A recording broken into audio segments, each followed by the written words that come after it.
Today I'll be demonstrating HRS1 that has been integrated into one of our G700 gas transports. This GTM 700 holds approximately 23,000 cubic feet of natural gas at 3,600 psi.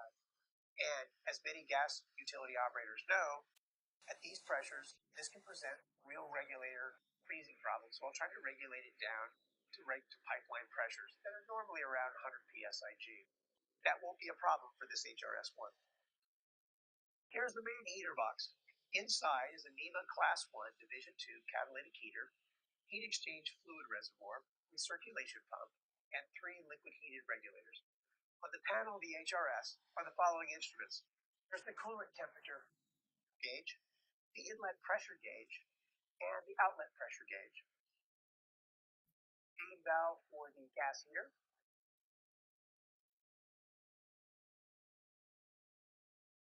On the side of the HRS is the control panel, which provides a timed startup relay, safety interlocks to prevent overheating. In the electric control panel, we have several features. One is the main on-off switch.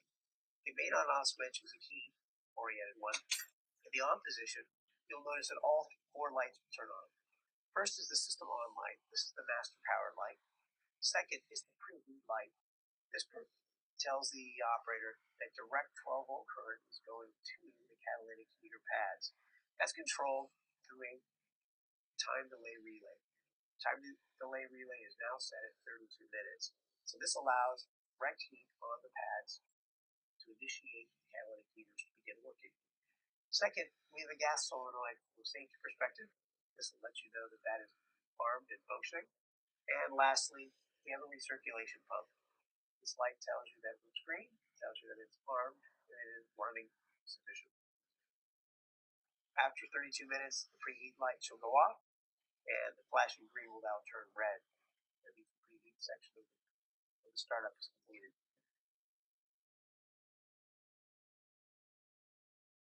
Mounted on the side of the HRS is a high amp-hour 12-volt battery. This battery provides enough power to start the system 1 or 2 times and provide up to 60 hours or more, depending on the start configuration, of runtime for this system before needing recharging.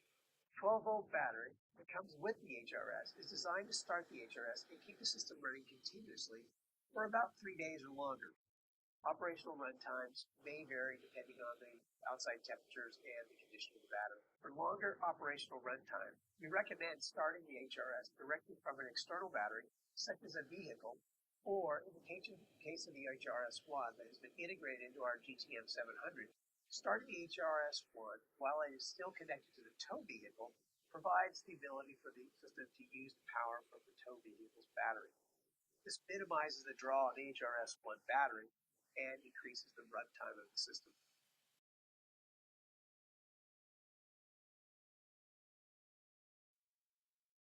One is to open the gas supply of the HRS, usually the back of the trailer. Step 2 will be to open the gas supply to the heater itself. Step 3, at the control box, turn the heater switch to the on position. This will initiate a 32-minute relay to heat up the catalytic pads. After about 15 minutes, the pilot valves can be turned to the on position. There are 2 valves on this HRS1. They're mounted on the top of the unit. We recommend pushing the back one in first, pushing it down, holding it for about 5 seconds, and then pushing the front one, holding it down for about 5 seconds. You should be able to feel and hear the difference when pushing down the pilot button. This now allows the pilot to now light and engage the heaters into the system. Now that the pilot valves have been pushed down, the catalytic heater is now engaged in heating up the heat exchange fluid. We're looking for about 180 degrees on the dial. 180 degrees is the optimum kind of temperature. After about 30 minutes, the system will automatically turn off power to the heating pads on the catalytic heaters. And you will notice that by the green light on the relay will go to red, and the preheat light will go from red to off. The system is now functioning. What we're going to do now is we're going to wait for this. Once the heat exchange fluid hits 180 degrees, we will then open the main valve on the system. Now we're circulating the gas through the heating regulators. At this point, Regulated gas is now flowing through the HRS, and the outlet pressure is being regulated. Depending upon the operational policy of the customer, the operator can now walk away and leave the system.